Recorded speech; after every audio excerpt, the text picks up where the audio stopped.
Welcome to Generations of X, the podcast where we discuss the past, present, and future of all things X-Men.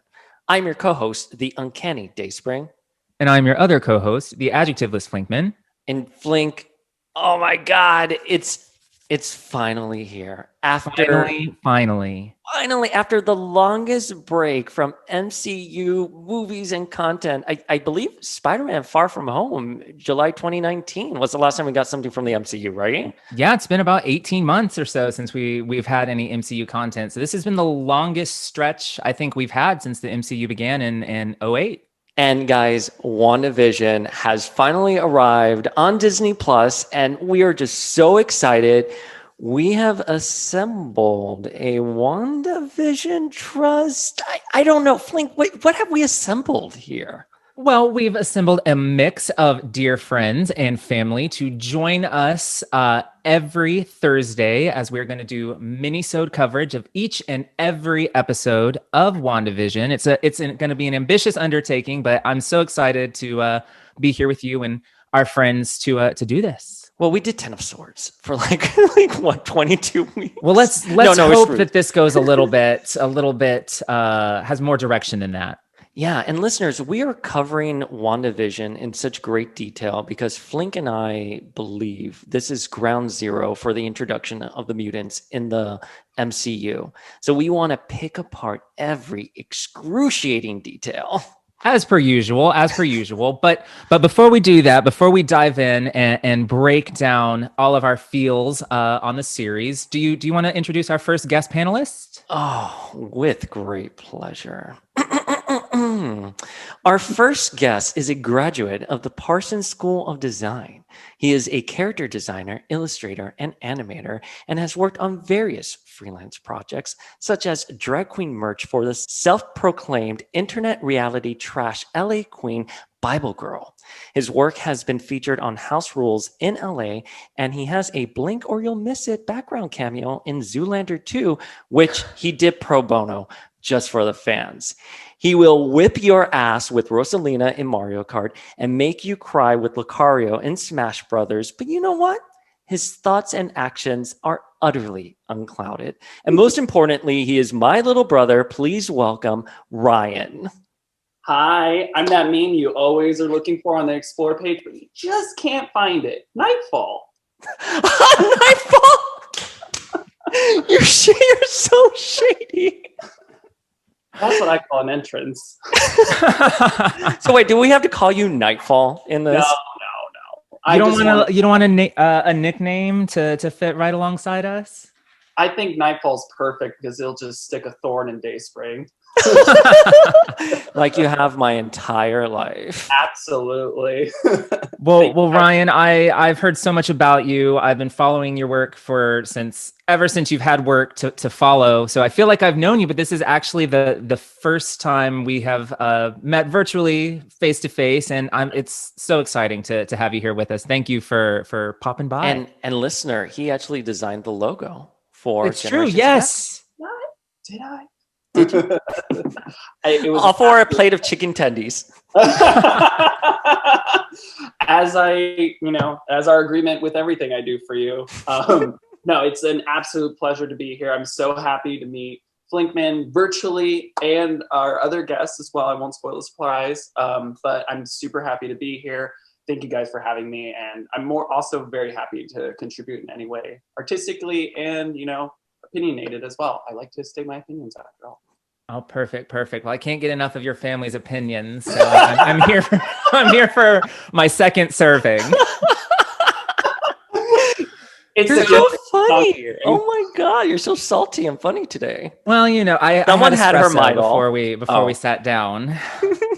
So yeah, speaking of our other guest, Courtney Roberts is an international adventurer / writer / bibliophile who currently resides in Seoul, South Korea, where she is honing her craft while also mastering both the Korean language and the art of being a home barista.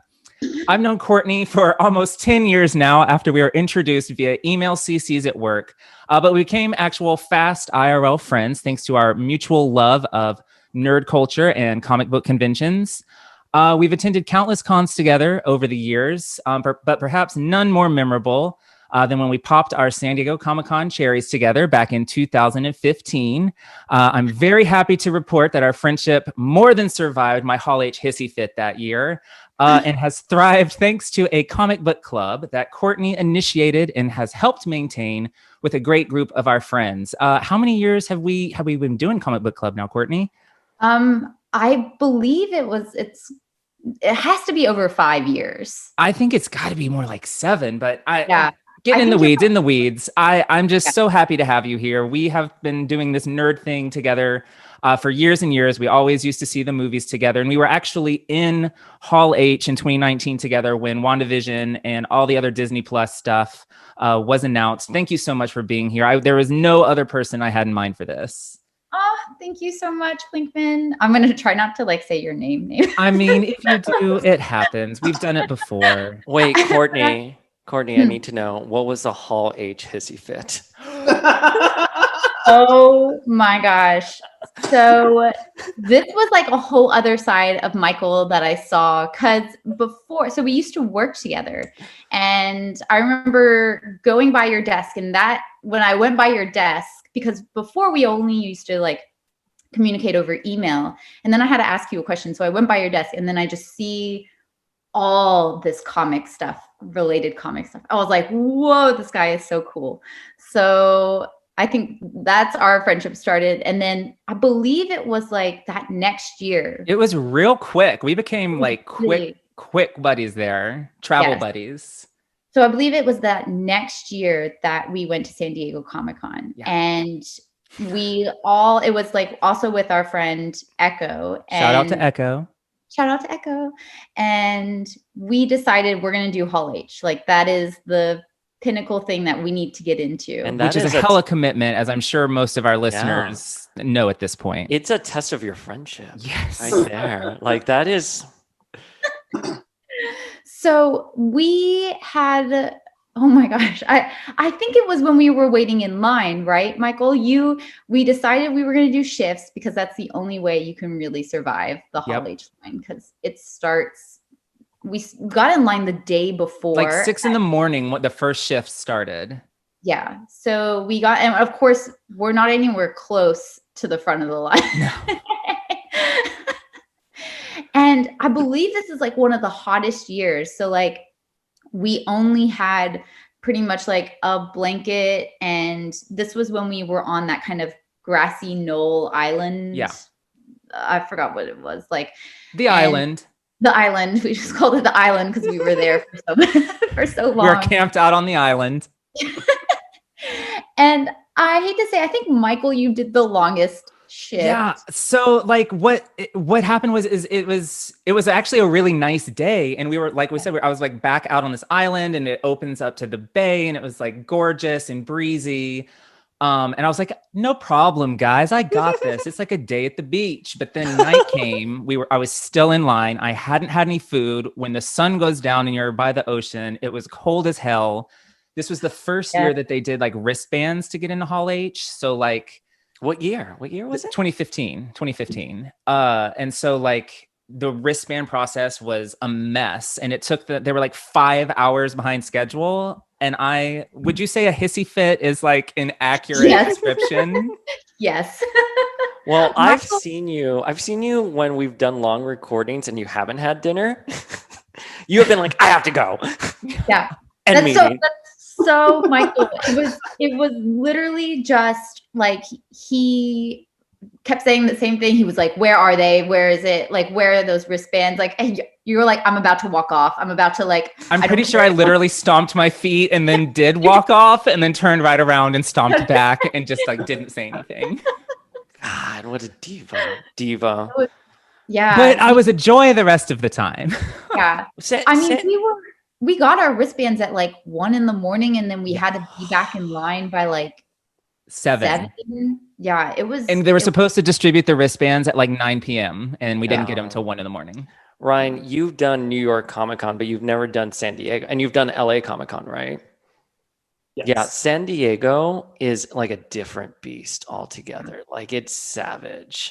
Well, especially because I heard the stories you guys always talked about it, and I like the fact that it's like right on the beach. You said it's like so beautiful and gorgeous. I wish I could see it. Obviously, I live on the West Coast now, so I can go down there at any point post COVID. But you guys talking about the line thing kind of made me think a lot about the fact that I did that not for Comic-Con, but as a side tangent, I feel that pain when waiting in line, and especially the whole wristband thing because I would, as Paul knows, I was a huge and still am a huge Gaga fan. I mean, huge is an understatement. Huge is an understatement. They're like all your Facebook profile pictures from like 2012 through 2018 are with you and Gaga. Like, yeah, it was like photos I got with her. Yeah. You were like part of her little inner circle. Like, yeah. It was...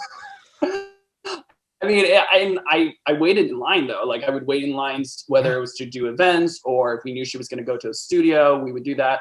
Obviously, there was no wristbands waiting for you if you were waiting outside of her studio, so that was not fun. But one of my favorite things was always the concerts. You know, I would do the GA, and that was so stressful because you would have to get like front center just to get a good spot. And it's so crazy, like what an hour's difference can do to you. So I can imagine the same thing applies here as well. But when the last show I went to was the Joanne World Tour, they were like, we're giving out, we got there early. We only waited in line for like 2 hours. And they're like, here's your wristband. Come back at like 4:00. And I was like, oh my God.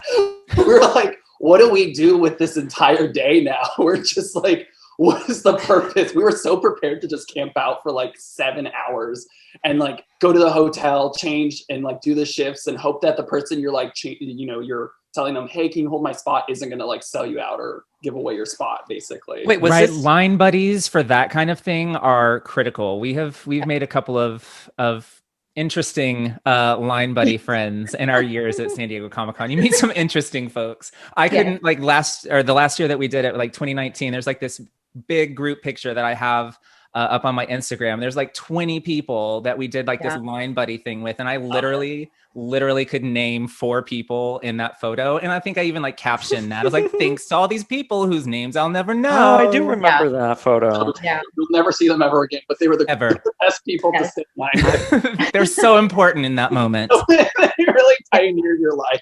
Yeah.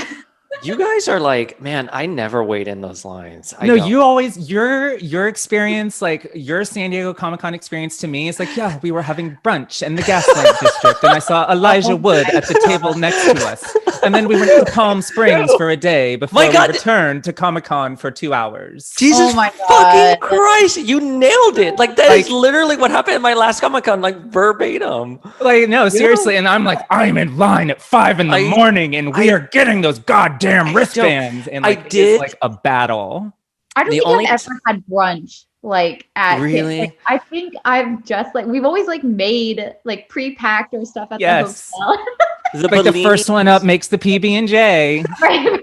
Put it in your backpack. The Bellinis at whatever historical hotel is in the Gaslamp District is just like, it's delicious. And it's just like going in and being completely buzzed. I will say I have waited for the Hasbro exclusives, especially that year with X-Force. And then the other year I went, which was the She-Force. Or not She-Force, A-Force. Not the Toy Biz 5-inch She-Force, which I would still wait for. But guys, we assembled you here to talk about WandaVision episode 1 and 2. But before we dive into that, we want to know about you guys. And I'm going to give this question first. I'm going to kick it off with Ryan. And I want to know, what is your history with... I know this. I know this. But I want you to tell the fine folks at home listening to who inspired your passion for comic books, because this is my moment. So please. Wow, what a build-up. I love that. He was looking at me the whole time. That's why. I was looking at your beautiful facial hair. Well, yeah, if Dayspring just looks in the mirror, he'll see who inspired me was Dayspring. He got me into comics very early on, as early as I can imagine. I mean, we talked about X-Men, Marvel, all that stuff. We're big Sailor Moon fans and Magic Knight Ray Earth. And one of your... Oh shit! Here comes the Sailor Moon podcast. We have a lot of Sailor Moon podcast right here. But Ryan, I ordered an action figure. Again, at the time it was so exotic, but like you can order like action figures from Japan. And I got Umi from Ray Earth, and Ryan wanted it. He really liked it. I should have known that you were also going to be part of the LGBTQIA plus family. And you got so upset that you didn't have one, and you were like 2 years old, and I was like 12, and I threw Umi into the crib. I don't remember throwing her. You remember it as being I said that you tossed her in, and like that's like something I just remember. It wasn't like you threw it; you just like tossed it in, like as if you're like, here, have it. Yeah, like, because mom was like, "Ay, pero like your little brother, he wants that toy. Ese muñequita, like give it to him," which muñequita translates into little doll, and there you go. But anyways, I'm sorry, I cut you off. No, you're good. I'm used to it now. I was like, right, I'm sure he's used to it. Oh my god. I have 27 years on this, and not to date myself, but I have 27 days and I'm exhausted. Okay, Sandra Bullock. Oh no, that was but you know, from my earliest memories, and a lot of what I kind of can recollect was always talking about X-Men, Marvel. Actually, another funny story was that I had the old like Phoenix figurine, the green one, in her green Phoenix uniform. Marvel Legends Series 6, which we ordered from Japan as well, or Hong Kong at the time from eBay. I didn't know that. Yeah, and then we ordered the Dark Phoenix. My husband Jeff and I ordered Dark Phoenix and one Green Phoenix, and then you wanted one Phoenix, and we got you one, and they all three arrived on the same day at the lake house. I remember that she also she lit up too. Her hair lit up, her eyes. Oh no, that's a Toy Biz one. That's a Toy Biz 5-inch one. Okay. Yeah. Sorry. I forgot you had that one. Quit stepping on his memories. I know. Thank you. Someone finally gets it. No, but I had the Toy Biz one, and I remember that one fondly because that was my favorite. And actually, when we went to the Cheesecake Factory and had dinner there with the family, which God, I can't believe we went to the Cheesecake Factory. I mean, I literally had DoorDash Cheesecake Factory last night. I have my cheese leftovers in the fridge. What is there even to get for your dietary restrictions? The 4-cheese pasta. Oh, that sounds delicious. I love the pumpernickel bread. Anyways, Ryan, continue. You're good. Don't worry. But I remember that because I dropped it and I left it there, and we had to go back the next day, and they had it, and I was like, that was like a saving grace moment for me. And I still have it. I'm sure it's like buried in the attic at this point in our old under house. all your wigs. Yeah, and all the dresses and heels that I'm not using anymore. But you know, my history with comics, that was definitely very much kind of molded by Dayspring a lot when we talked a lot about it. And I don't want to go into it right now because it's the next question I'm sure you guys are going to ask, but we had a lot of series that I kind of followed and really was obsessed with. And, you know, as the years kind of went on, Marvel and X-Men has always kind of been something I've been really fond of, and I have a lot of great memories for. And that's why, you know, I was saying before we started recording, you know, I'm a 50-50 in terms of like Jean Grey, Emma fan, because literally that's like our conversations whenever we talk about X-Men or comics. It's always about Jean Grey or Emma Frost, and just even like talking about, you know, all these amazing stories back in the day. I also remember, you know, Messiah Complex with Hope Summers and the many various tales we had with that one. Insert rant here. When I was at Wizard. No. He has a better story. Are you going to talk about the panel one? Yes. Can I tell this one? Yeah. So I actually remember, I don't know why weren't you with us? I forgot why you weren't with us. Did I have a gig? I don't know. I don't Maybe. know why I wasn't with. So I think I had a booking. This was New York Comic Con, and we, with his husband Jeff, and we went there. I felt like you were there, you just weren't with us. But we went to the panel that they were having. Also, a little bit of the details are a little foggy, but I remember it was the X-Men panel. Yeah, the X-Men panel. Thank you. And we, you know, they at the end of the panel, after they discussed everything, the reason we really went there was to hear if they had anything to talk about Hope Summers and her connection to Jean Grey and all this stuff, because they were very ambiguous about it at the time. And so his husband waited in line in the little panel thing. And, you know, I was watching him, and he goes up, and it's so funny because they're all asking these like really, you know, sweet, or they're saying sweet things or asking really innocent questions. And it's all like lighthearted and whatnot. And then his husband, Jeff, goes up to the front, and basically, I don't remember what he says, but he was just like, so what is the correlation between Hope Summers and Jean Grey? And they were like trying to pass it off like it wasn't, like there wasn't a correlation. And he goes, no, but there is. Like, she is the embodiment or the reincarnation of Jean Grey. Like arguing. It was so funny just watching this play out, because I'm just sitting there, by the way, as a teenager, none the wiser to what is going on. As the 27-year-old right now, I am reliving this memory right now, because I was like, he really just stirred the pot. He said, here's the receipts, let's talk about it. And they just stayed tight-lipped about it. Literally, he had to be pretty much like, okay, next question. Yeah, the big secret in my relationship here is that Jeff is actually the crazy Jean Grey fan. But listeners, you will find out more about my husband Jeff and Blinkman's fiance Kenny in a future episode, maybe. But Maybe, Courtney, maybe. what about you? What is your history with comics? So I think from a young age, I had gotten into Sailor Moon, more manga, and Sailor Moon, Magic Knight Rare. Huge fan. I'm a huge fan of those. I'm sorry, I don't want to cut you off, but like, No. I love Ray Earth and I love Sailor Moon. Did you see the Sailor Moon Eternal Of course. like yes. teasers that have been course coming out? she did. The music video that just landed with all of the senshi. Yes. Okay, that's our Sailor Moon. Who do you podcast. think she is? We're taking this offline. I literally sent that to Ryan before, because we see them in their Eternal Fukus, which we've never seen. Anyways, Yeah. I'm sorry, continue. Huge. I started in manga and also got into anime, but more like Cowboy Bebop, like those kind of things. And it wasn't I hadn't really touched any sort of Marvel Universe, DC Comics. I mean, maybe my dad had like a Swamp Thing comic that I didn't really, you at a young age, you don't really understand. You don't really care. Like I was all into like. Is your dad a secret Alan Moore stan? I actually do not know. I think he just had that from sometime he had just bought it whenever we had gone to the bookstore or something like that. Like he just kind of picks up random things. And then I think it was a little bit before I met you, Flinkman, where I had seen some concept art of the Guardians of the Galaxy before they started filming the actual movie. Like I think they had announced it, or I believe it was Brian Michael Bendis's like run prior to it starting. Yep. And I got really kind of into that because this was the first exposure, I think, for me, like space and Marvel comics. Like I didn't really kind of ever connect any sort of kind of space superhero group with Marvel before seeing that. I just didn't have as much knowledge.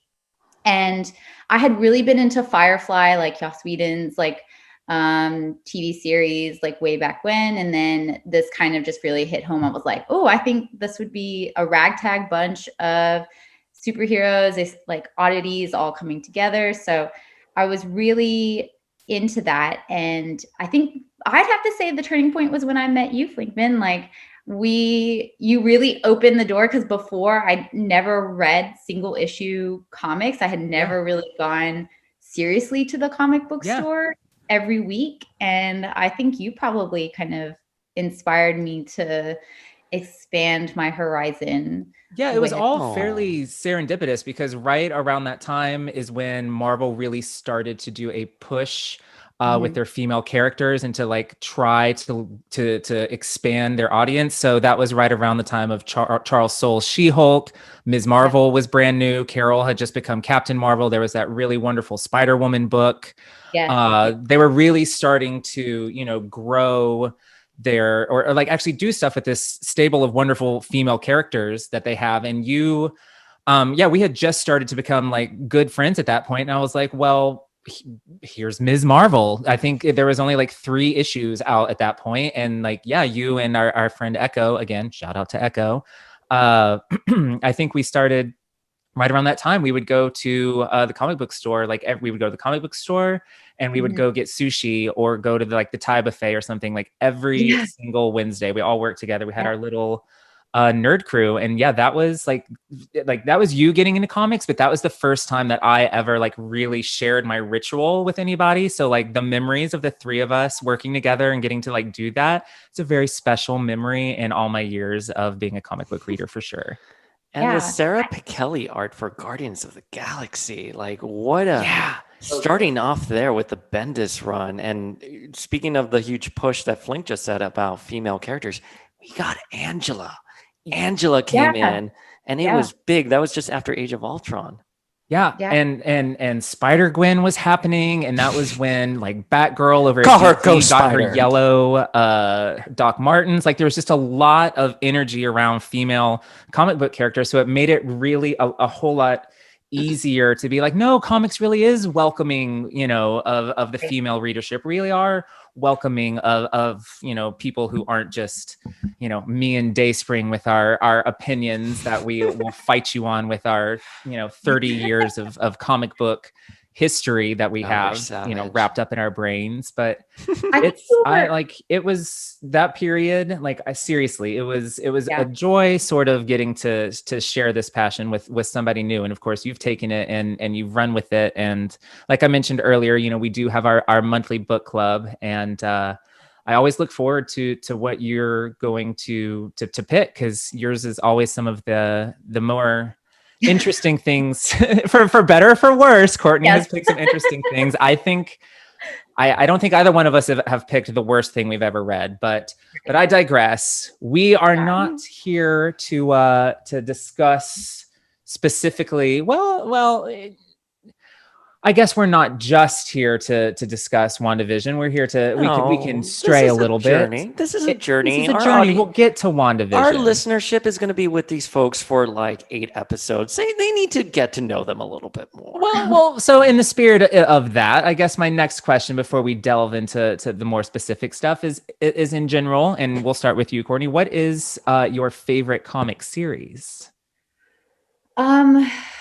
Gosh, that's such a hard question. I think me coming in a little bit later, maybe the Jason Aaron female Thor series, Russell Darterman. Like I think the art and the story for that, I thought it was just really I think the beauty of the art, the story, I had not ever seen this kind of new, that you could change the gender of a superhero was, I thought they were always really kind of set in stone. And so the change of that, I thought, wow, this is really cool. And then of course, I think this is due to your credit, Lincoln, was the X-Men God Loves, Man Kills book. Yeah. Oh my God, that book. I can't even imagine reading that for the first time as an adult. Yeah. I mean, it's just so powerful. I mean, even as a kid, it's kind of like eye-opening, but a lot of those themes go over your head and you sort of digest it throughout the years. But reading it as an adult, you're like, what are the X-Men? Yeah. And I actually, sorry, but I had not known anything about X-Men, and I didn't really have that much interest in it first. I think because I just wasn't like super, when we read Grand Design, I think that really kind of shed some light, because it just felt like this super complicated universe that I wouldn't know where to enter into it. And it just felt like I would never be able to understand it and all the complexities. Right. And like, even when we were doing like our weekly ritual, like comic book stuff, I wasn't pushing X-Men on you for that like specific reason. I'm like, this stuff is a little bit more accessible. I don't know that you would be able to dive right into, oh, here are the 5 original X-Men, and they're teenagers and they're from the past and they were brought here by Beast to combat Cyclops, who went insane and killed Xavier. And like, you're like, no. Read this miniseries starring Emma Frost. Higher Learning. The best X-Men ever, which is a very accessible. It is a very accessible series. It is. But it's a very accessible. I wanted, you didn't seem at the time all that into X-Men. I wanted to nurture what you were into, but I would say X-Men Grand Design was the perfect thing to recommend to a comic book club, because it is the very essence of X-Men boiled down to like 3 oversized like volumes, and it's perfect. And we'll probably have to have you back for an episode about that someday. But I digress. Ryan, what about you? What is a favorite comic book series of yours? My favorite, actually, because I do have a very close relationship with it, is Civil War. It's the first series I actually read as a kid. I was in middle school or high school. God. I know, sorry guys. I mean, it makes sense. I was at Wizard when that story broke, and you would have been 12. Yeah, you would. Yeah, I was 22, 23, so you would have been 12, 13. Yeah, so I was like 7th grade, 8th grade. But I loved it because what was so awesome about Civil War for me specifically as a kid, growing up, you have all, and by the way, I owe this to Dayspring because, of course, naturally he is like the one that taught me how to kind of challenge a lot of things that were presented. You always kind of said things like, well, yes, this is not black and white. There's actually a lot of factors here. And he always exposed me to such great writers too. I mean, I know his love for Grant Morrison. What? Please go continue. Continue. Not to the fact that I'm being. I haven't heard this ever. But going to the fact that he, has such an admiration for Grant Morrison, these are really great resources and authors and series that kind of molded me to understand like the world differently, especially with something like Civil War, where the black and white of it was, heroes need to register or heroes don't register. And there's this idea behind both of them being valid. And I remember talking to a kid about it because around the same time too, there was another kid in my school that was like obsessed with comics and X-Men and Marvel. And we were talking about it and he was like, well, it's obviously bad because, blah, blah, blah, they should register and all this stuff. And, he had such a very like specific kind of like almost didn't want to see the other side or didn't even want to like open kind of what the story was really presenting. And it was really like impactful for me to kind of have this dialogue with people and then also really kind of mature in the sense of like understanding, yeah, these actions have consequences and there's weight to what you are as a superhero, like what makes you a superhero and how do we actually police these things. And they're really fascinating conversations to be had, especially because also moving forward to that end, one of my favorite character designs is Penance's character design. I know he gets kind of a lot of slack or kind of thrown under the bus for overall what his storyline was, but I thought that was a really great. And you were such a quintessential emo kid. I really sweatbangs, armbands, like sweatbangs, and the fact that he's pricked, and he bleeds every time. Yeah, and to be clear, we're talking about the Robbie Baldwin Speedball penance, the penance 2. Yeah. I as a 13-year-old just identified with that so much. Much. The spikes really, it's just matching my spiky hair. What I loved about that time, Ryan, was because you had finally, and if I can just interject here, I found like you had come to a point where you were starting to be able to look at things on a very high concept level. And it wasn't just reading something and, that was very flat and tailored to a certain age group. Like I remember having discussions with you about Civil War, and it was very defining for me because I realized that you had also become passionate about comic books and that you were really smart when talking about them. And I enjoyed those. Listen, it's the only time I'm going to call you smart, so take it. Okay, so we've talked Civil War, we've talked Thor, and that's great. You guys like comic books that aren't X-Men, but yeah, good job, guys. Good job on coming on an X-Men podcast and naming anything. Thanks for that. X-Men things. No, it's fine. It's good. It's good. We like they can have different opinions. Yeah, that's why you're here. That's why you're here. But of course, we have to ask this question, being who we are and being an X-Men podcast. Let's start with you, Ryan. Who is your favorite X-Man? Loaded question. Well, and if you say Jean Grey, I'm going to say you were brainwashed. No. I actually really thought about that because good taste just runs in the family. Hold on, wait. What if I said Beast? I was going to say Beast. Eject. End call. Mute. How do I mute you here? Right. I'm going to sound so stupid saying this, but because it's overall the story and the kind of like his character design, and because I think he's also hot. And I don't think he's an X-Men. You can correct me on this. Dakin Wolverine No, stuff. He counts, and he's on Krakoa right now. I like I like his like character design. I love his whole backstory and everything that goes with it. Obviously, Wolverine is such a like an aged character too, and with a lot of the history that it goes into it too. I thought that was like kind of always a character I found really interesting, like looking into and researching. I mean, any of the X-Men, I can sit here and say like what I like about them, but for him, I was like, I like kind of just the like I feel like having a Wolverine as a dad already kind of creates just the backstory. Wolverine daddy. Wait, I'm sorry. I am genuinely shocked. I thought you were going to say like Emma or Jean, or maybe you would have thrown like, like a left field or something like that. But I didn't think you were going to go Dakin. Yeah, I thought you would say Bobby. I didn't even know you knew Dakin existed. Yeah. Well, and actually, funny enough, one of my favorite renditions of him, he never got illustrated, but was by Kevin Wada. He's done a lot of She-Hulk and a lot of other artists, and I love having him as like an artist that has done covers for Marvel, and X-Men has been amazing too. But he does a lot of great renders of Gambit, Jean, and Emma too, and I love his rendition of Dakin. But also just that's a character that I've actually always kind of found interesting, even way back when I think you had an action figure of him. Well, and I asked you because I thought he had a mohawk, and I thought that was the coolest thing ever. I was like, this character has a mohawk. He's so cool. Who is he? So when you lived with us, I don't know if you went to this. It was a return of Marvel Legends Wave 2 Flink, and everyone was going out looking for Dakin, and unmasked Dakin specifically. Oh yeah, it has to be unmasked, because why would you cover that? But we didn't have alternate heads back then. Oh no, and we didn't even have a Build-A-Figure. We had like a Build-A-Base, those gray ugly bases.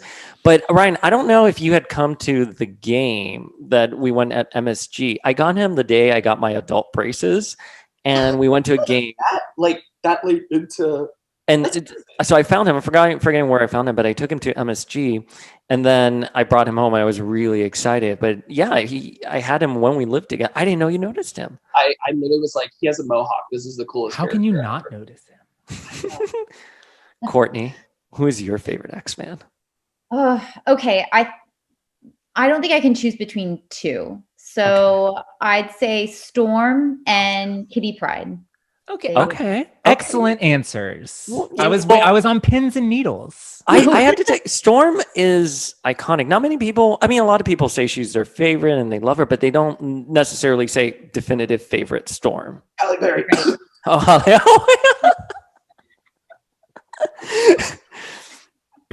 Ryan, do you remember when we were watching Days of Future Past and Bryan Singer was in the theater and Storm died and everyone cheered when Storm died. When Halle Berry died, everyone went, woo! And Ryan and I turned around specifically to see Bryan Singer, who came in with the posse, and we turned around to see, and he was just cold staring at the screen. That's just his face, the Botox. The Botox. So, give us a little breakdown. Why Storm? Why Kitty?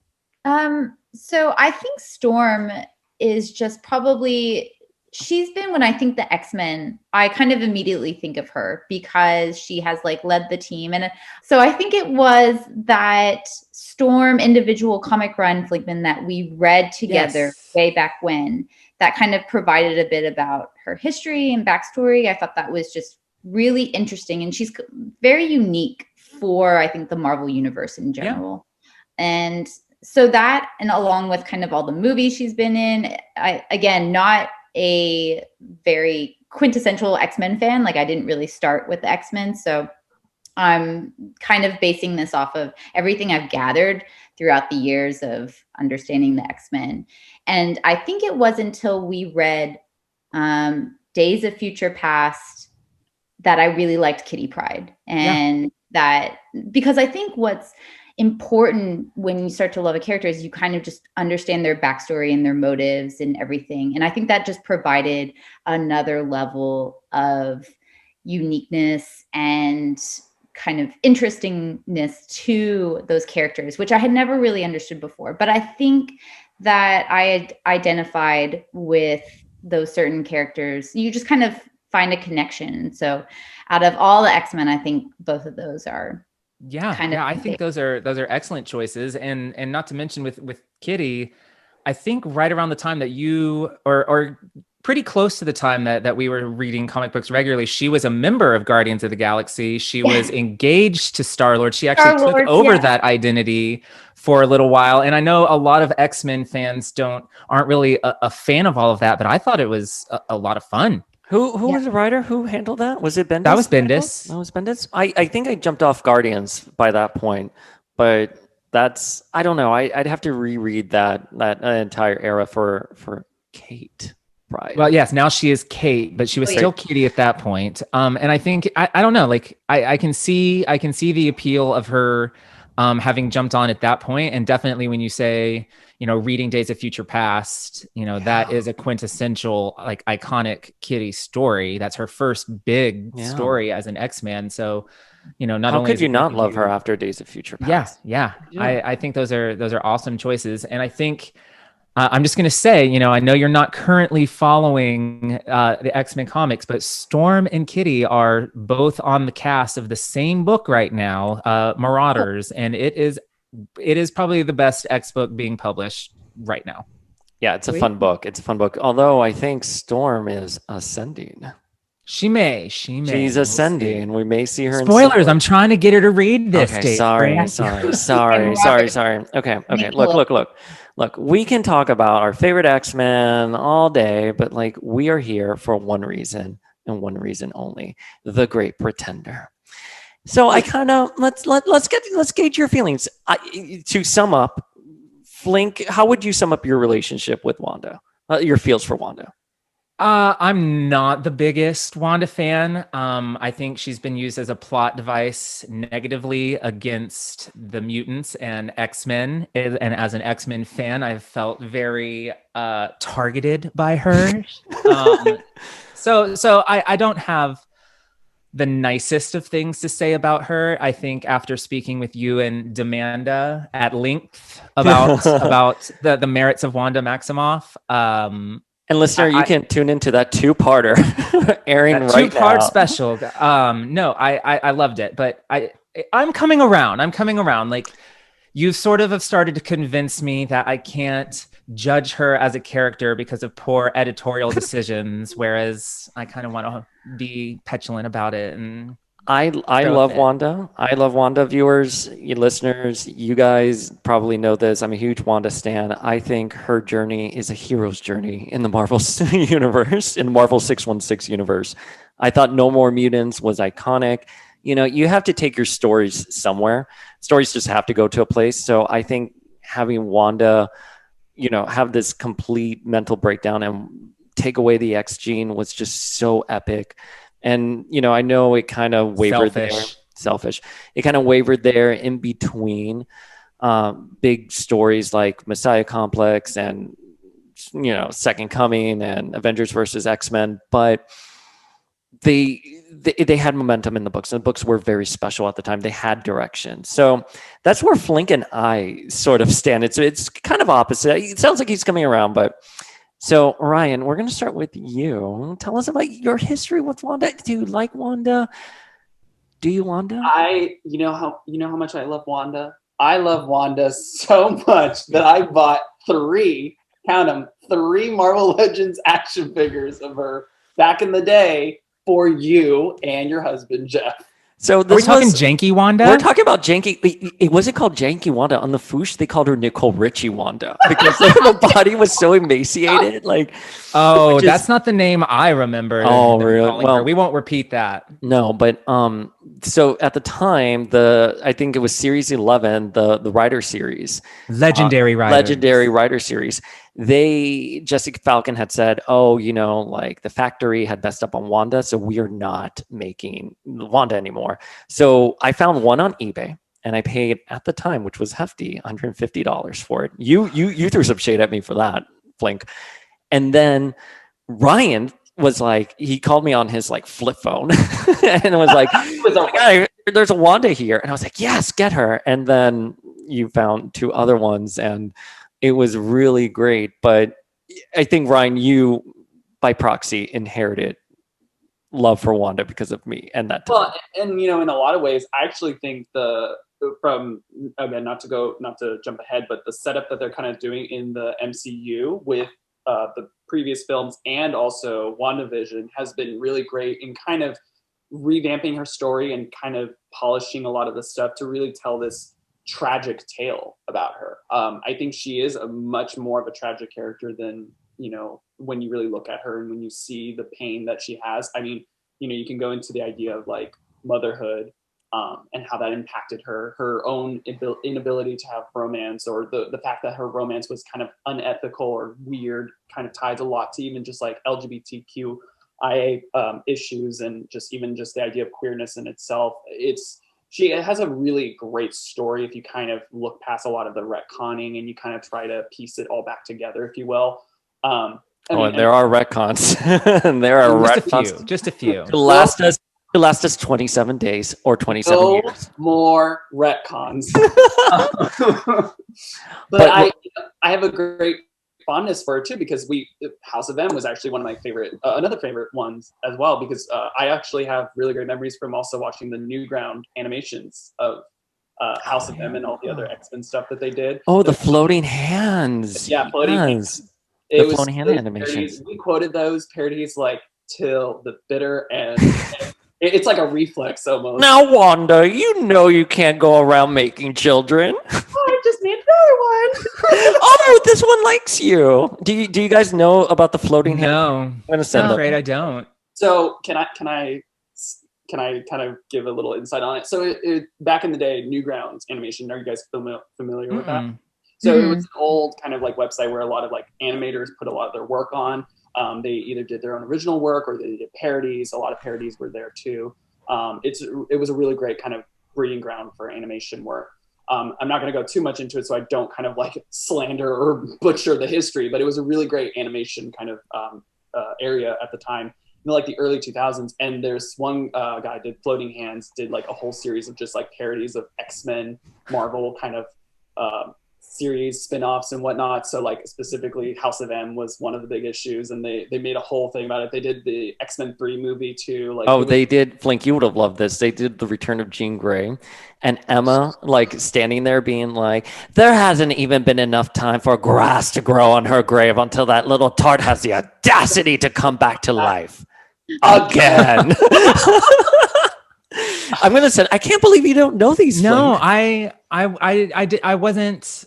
I'm not big on the YouTube and the internet videos. I don't know. I've never been. I should be though. You would die laughing. But and like also, it kind of created a lot of depth for me, because again, as a teenager, there was a lot of stuff I didn't grasp or didn't understand, and like watching these things was like I kind of started to understand the humor and what they were poking fun at. And now looking back on it, I can kind of understand what they were trying to achieve with that. And then also again, knowing what Dave Spring has talked to me a lot about, like House of M and Marvel and Wanda as a character, and even just seeing the show, or the movies and now the show. I even talked to my boyfriend about it, where I made him sit down and like watch this recap of House of M, and I was like, this is all the facts that we're going to be like, we need to know. And then especially with WandaVision, like, and he was like, oh, is this going to be like a House of M kind of stuff? I was like, we don't know, but we're going to watch it and it's going to be amazing. And I was telling him all this about Wanda, because I actually do really like her. She has a very tragic, very sad story, but it's also a very beautiful story, especially just because it ties into a very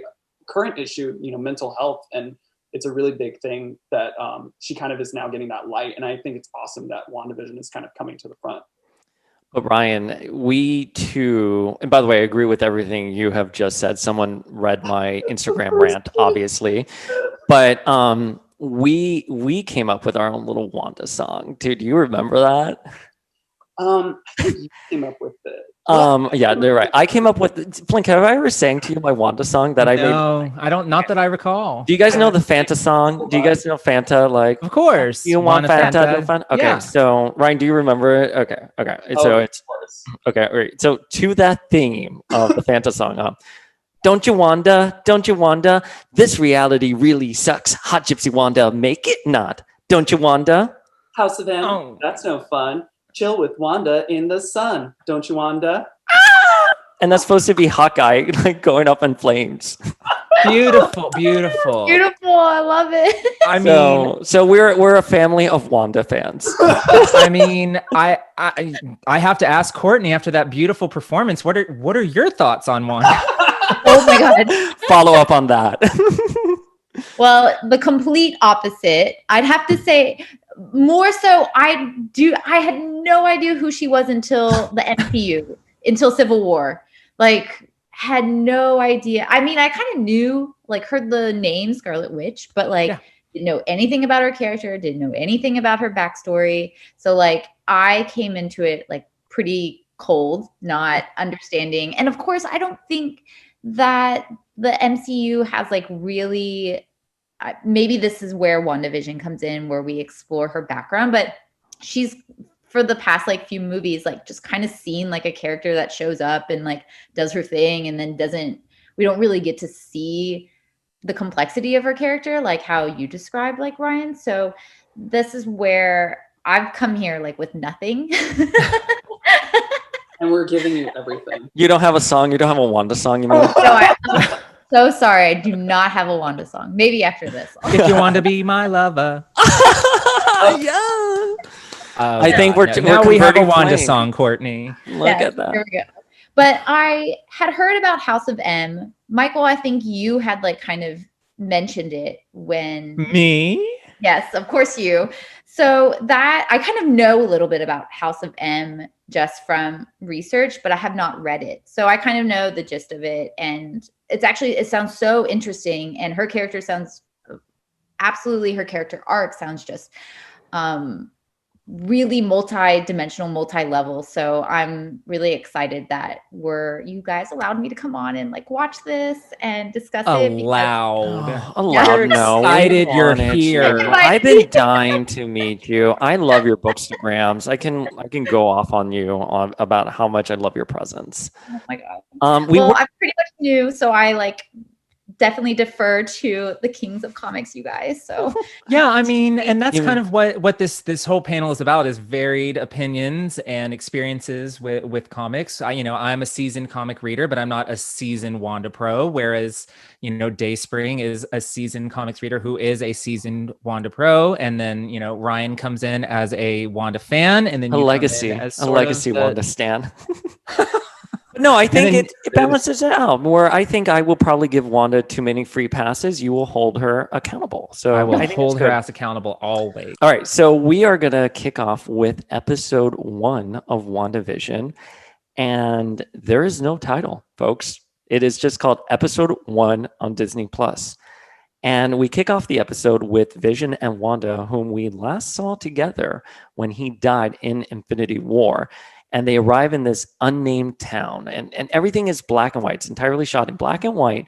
And they wake up one morning and they see a heart on the kitchen calendar, and they both fret. They're like, what's so special about today? They don't know. So after a series of classical sitcom hijinks that perpetuate the idea that men are from Mars and women are from Venus, we find out that this day is important because Vision's boss and wife are coming over for dinner. And oh no, neither Wanda nor Vision are prepared for such a momentous occasion. And after a series of slap-happy fails, dinner is served that includes, the help from a nosy neighbor by the name of Agnes. But oh no, something happens. Vision's boss chokes, and Vision has to remove the piece of food from his throat. And don't worry, guys, the evening was a complete success. The boss and, his wife thought that Wanda and Vision put on a great dinner, and he's going to get that promotion. And we end the episode with Wanda and Vision being like, hey, we should have a song. We should have an anniversary. We should have wedding rings. And they put on wedding rings. They say I do, and they kiss, and it closes I Love Lucy style. But someone is watching them, and that elucidates the fact that something sinister is going on. So that was our recap of episode 1. I'm going to throw it to you, Ryan, for your overall thoughts and everything on this. I mean, let's start with the iconic line right off the bat. My husband in his indestructible head. Too soon, Wanda. Too soon, girl. Like, I can still see the image of Thanos just crushing his head. It's really funny. I have to say this right now. I think MCU does a great job of quality when it comes to its movies and its franchise. I think this is hysterical and funny. Like they capture really great moments where they make it like, holy crap, you're laughing because it's actually funny, not just because, you know, you're laughing at its quality or you're making fun of it. You're really feeling kind of the emotion behind it. But there's also an unsettlingness in there, and it's very like scary and it's kind of creepy. You know, the obvious comparisons of like, you know, the Dick Van Dyke Show, I Love Lucy, oh my goodness, Bewitched. Sorry, I was thinking back to like when they did The Rings and how bewitched that was. It's just so great. It's like the references are there. I love a good reference. But what I really loved a lot from the episode, especially because it shows itself so 1950s styled, right up to like the end when he starts choking. One of my favorite things, and to tie this back to the comeback, is when cinematography really comes in and kind of tells the story. And in that moment when he's choking, the camera angle and everything changes. And it really kind of not only re-emphasizes that something's wrong, but it really just shows the viewer like, ooh, something just changed. Because like the camera angles are a lot closer, they're more dynamic. It's just really unsettling because you're so used to them being at this like far away kind of stage-like presence. So to see that scene, that really, I was like, that's a good one. I was like, that's it. That's a really good observation, Yeah. because you're right. They had just been kind of doing that 2-camera sitcom view of everything until that point when he started choking, and it's suddenly it was a new perspective on the entire situation. That's a very good observation, right? And I want to talk about the dinner scene, excuse me, but the one thing I will say is, my God, like the tension you felt when that Yes. was happening. Like it's almost like you went from that, you know, Dick Van Dyke sitcom, you know, perspective, and then all of a sudden you're like, holy shit, what is happening there? So I had a reaction spiritually to that. And I hate to say it like that, but I did rewatch it 3 times to analyze why I did have that reaction, which we'll talk about soon. But Courtney, what were your thoughts? I have to say, I think, Ryan, you mentioned unsettling, and I definitely felt unsettled actually throughout the whole show, because it felt, again, very sitcom, very like I'm just watching from afar versus actually being up in it. And so I felt, of course, like the audience, that this was, I am not in this sphere, this kind of reality. And I thought the whole thing just, you know, kind of not Stepford wise, but when you're just feel like there are pieces not quite right throughout the whole thing. And I actually had a question regarding the timeline of where this fits in to the MCU. So at first I thought when I was watching it that I was like, is this after Infinity Wars, before Infinity Wars? Like I was trying to place it in the scope.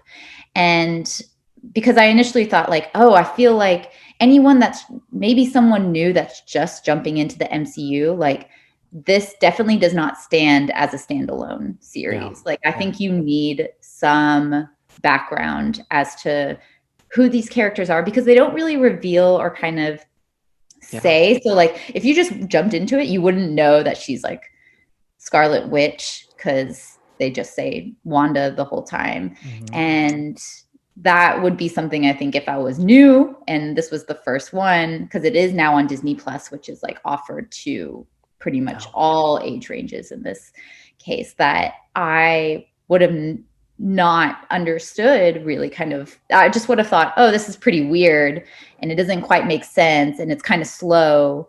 Like from the first part, you just don't really understand what the plot is going, where it's going as like a series. But that's great, because it's just as confusing for fans like Flink and I. And just to jump in right there really quickly, this is the beginning of Phase 4, and so it's after Endgame, confirmed, and that's not a spoiler or anything. Right. Because I also looked, I was like looking, Vision, like of course had the stone in his head, and so that's where I was like, okay, I thought it was before Infinity Wars, but then as I watched the second episode, I began to kind of understand, we can probably talk this in episode 2, where this is not quite the reality of the Marvel Yeah. Cinematic Universe. This is Right. I big- think you've hit on some very important things there. Is that you're supposed to sort of be questioning what's happening, when Right. is this, how can this be? We saw him die, and like Ryan mentioned, like his indestructible head. There's even a reference. There's even a reference to how he died. So I think you're asking all of the right questions. I think you're supposed to be, confused and off put by this at this point. Yeah. You guys have had like the same reaction, which I'm not going to speak for Flink, but I assume most fans have had, which is like, this is unsettling. How did they get here? And I also wanted to ask you guys about the commercials Aha. in this, because both commercials were so interesting. Definitely Easter eggs within those. Mhm. Out with like Stark Industries and So- I didn't know if I wanted to ask you guys if you felt like these commercials play a bigger role, and if we should be paying extra special attention to them in some way. I mean, obviously, I can't answer what they are actually going to lead to, but in episode 1, of course, it was something for Stark Industries, a Stark brand toaster, like a super toaster. And then I'll just go ahead and mention, in episode 2, it's for basically a Hydra, the Strucker watch, a Hydra watch. So I obviously I do think those are two iconic brands of sorts within the MCU. So certainly that's going to mean something. Something that I don't think something that either of you would have caught. That is another Easter egg. Is of course at the end of the episode, it pans out to the credits being shown on a monitor, and somebody is clearly monitoring what is happening. There's a logo on that TV. It is the SWORD logo, which is the Sentient World Observation Response Division. So SWORD to shield. It's like the outer space shield. What? And that really and that hand is Fabian Cortez. Oh my God. Fabian Cortez has made it into the MCU, finally. Well, it wasn't the X sword, so you're probably wrong on that. I would love for you to be correct, for him to come in his fabulous 3-piece. But God. that pinged my radar because, I can understand, okay, a Stark commercial in the 50s makes sense given Tony's father. We've sort of seen that in Agent Carter and the whole Captain America era. That didn't pique my curiosity so much as, of course, the Hydra watch in episode 2, which, jumping ahead, we won't go too off there. But the SWORD logo is what really piqued my interest, because they're usually dealing with extraterrestrial matters. So like that makes me be like, is there something extraterrestrial in nature about this? Which is something that I hadn't considered at all prior to seeing that logo on the TV. So all that to say, yes, I think the little Easter eggs that you're seeing throughout are like the commercials are very important to the overall story. Yeah, and something to note, since we're on the topic of the commercials, I'm not going to get into my theories for the second one, but it's the same actors for both.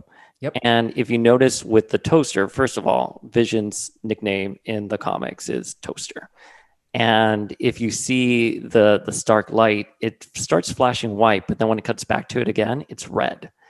And my theory for why these commercials are playing, let's say just Tony Stark right now, I think it's because Wanda in the MCU was trapped when her hometown was like totally bombed, and there was a Stark bomb in front of her and it was about to detonate, and for days, she says this, she waited for Tony Stark to kill her. So my theory for the commercial is, in just this one, is that's her trauma showing. That's how she manifested her trauma of being trapped in the rubble with Pietro, her brother, and they're waiting for Tony Stark, and that beeping right there, and it turns red, and we know the red is real and it's painful and it's there. So I now have a theory for the second one, so I'll put a pin in that. But let's put a pin in that. Okay, wait. So are you guys, Ryan? You look like you have something you want to say. Yeah, I was actually going to just jump off of what you were saying about the toaster, because there was two things that I noticed. Well, one, I thought it was interesting, and not to again jump into the second episode, but it will segue at least, was the fact that again it pops two pieces of toast, two kids, and also the alarm or the little beeping is Iron Man's repulsor cannon. Ooh. Oh my God. Bravo. I am I also- so proud of you. It's not. It's because it's not relevant. But No, it is. No. Dayspring would know this. I also am a huge fan of Iron Man. That's why I like know a lot of the Iron Man is one of my more like when I was first starting getting into Marvel. Iron Man was one of my favorites. So like I do kind of pick up on those details a lot. But I was like, oh, that's so interesting. And I'm glad you mentioned the light because I noticed that too. I was like, oh my God, it turned red. I was like, that's so creepy. And especially when it's black and white, to anything to color just immediately pops like that. Yeah. Flink, I'm curious about the Easter eggs, all the references. I want to talk about Agnes. Oh my God. I know. Well, but first, can we just say before we dive into it, can we just say Catherine Hahn? Oh my God. Oh my gosh. So amazing. It's so fabulous. my favorite thing thus far. Like when she's here, like we saw this scene in the trailer where Wanda's like, I'm married to a man. And then Catherine Hahn's just pointing and like nodding at her. Just the way her body is positioned and how like flowy. Catherine Hahn, local me. That's like she just did it so well. Yeah. And I think speaking of Easter eggs, it's been speculated that a huge character from Wanda's past is in the comics is of course Agatha Harkness, and so it's been speculated with a name like Agatha, that it's probably some version of her. And I would think that something that would definitely confirm that is the fact that Agnes is always wearing the brooch that Agatha wears in the comics. In the first episode, she's wearing it up here by her neck, which is historically where Agatha wears it. The second episode, she's got it down, like on her collar. There's no question in my mind that, this is definitely Agatha Harkness, who is one of the most powerful magic using characters in the Marvel universe. Flink, were you able to see what is on the brooch? I didn't zoom in. I couldn't. That close, I no. tried. I couldn't make it out. But yeah, I think when she knocks on the door and to bring the pineapple, and she's wearing the capelet with the brooch right there. I mean, that is straight up Agatha's look. Yep. I mean, there was no denying it. And the even MCU, the hair. Even the hair. And the MCU has a history of misdirecting us. Yeah. So just taking on what they're pointing us towards Agatha. Yeah. And there are other clues as well that we'll talk in episode 2, of course, that sort of elucidate that. But what else? What else did you notice? I was getting really into it in terms of like seeing if anything, like once you see an Easter egg, you're like, okay, could this be one? Like the date on the calendar of the heart. Like I didn't know if that was significant to the numbers on their house, like how they were like 2, 8, like was an infinity symbols. So the calendar with the heart, I looked that up. Nothing. I couldn't find anything. I know there's some fanboys out there. I saw on Twitter that are like, well, if you subtract the numbers, you get Avengers number like 120, and then that's where they get married. Or I was like, I don't know. But the license plate, which I'm forgetting now, was like 0102, and like it points to whatever issue. It's, I think, the beginning of the Wanda and Vision relationship in a very subtle way, where Hawkeye was hitting on her, and Vision like kind of comes in, and they sort of start planting the seeds of where the relationship began. But the one thing that everyone's talked about prior to WandaVision, this was in the trailers, and Jimmy Kimmel or Jimmy Fallon, someone interviewed one of the Jimmys interviewed Elizabeth Olsen. They asked her like, "What about Vision's tie?" And there's kind of like a like a little square or a rectangle, excuse me, with 2 dots and then 2 dots out. And does that mean something? Anyone's guess. I didn't really see. I didn't invest too much in it. Some of them are like they're trapped inside and people are trying to get inside, or it's a hint that he's a robot to the outside world. I don't know.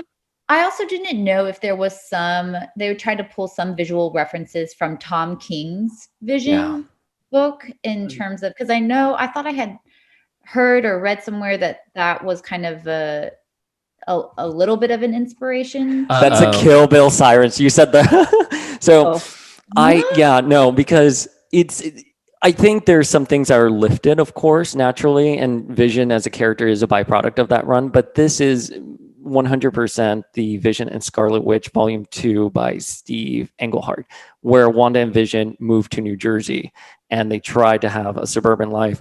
Wanda gets pregnant. She has twins. The family comes and all those insane hijinks.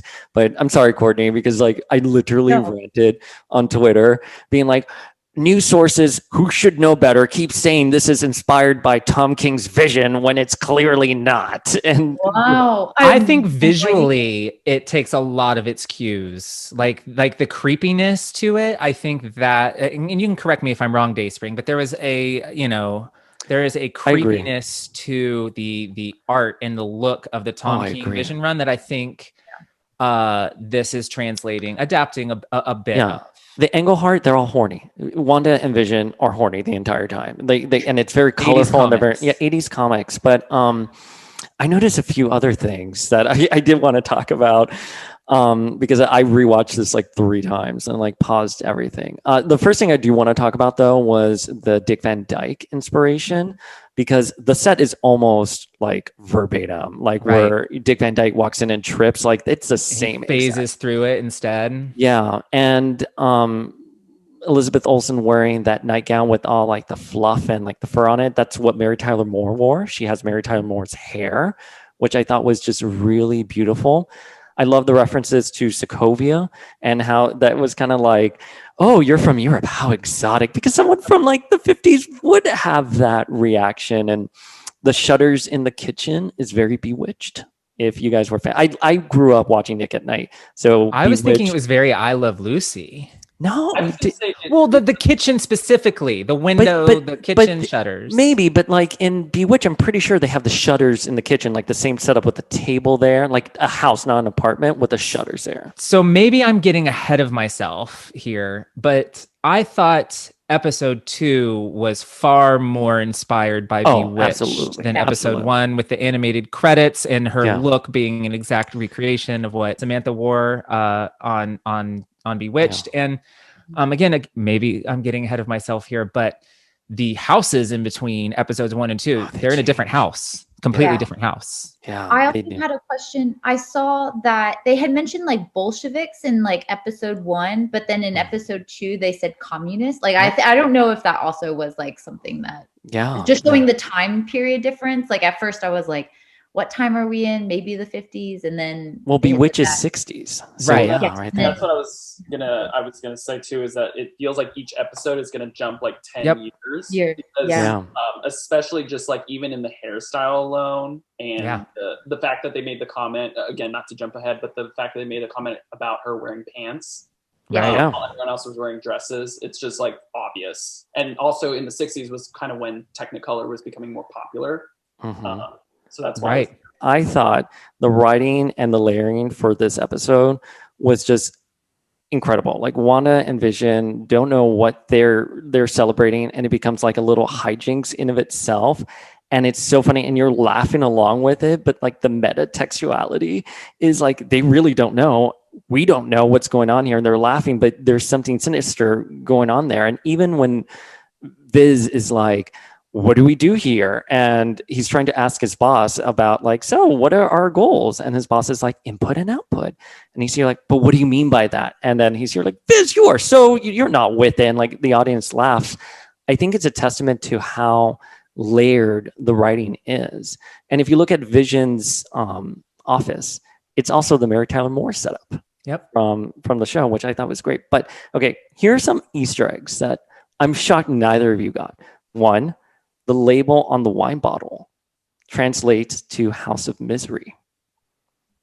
I don't remember the wine bottle. Oh, isn't that where that's also what it dates it to, right? I think that's where it says like it says 1961 or 19. Yeah, and I was able to see because I loved the practical effects within, and I think Elizabeth Olsen talked about how they have like this special effects crew that they're used to blowing up things and having to concoct these elaborate sets, but now they have to like grab a string and be puppeteers. And the biggest challenge of episode 1 was trying to wash the cup with the rag.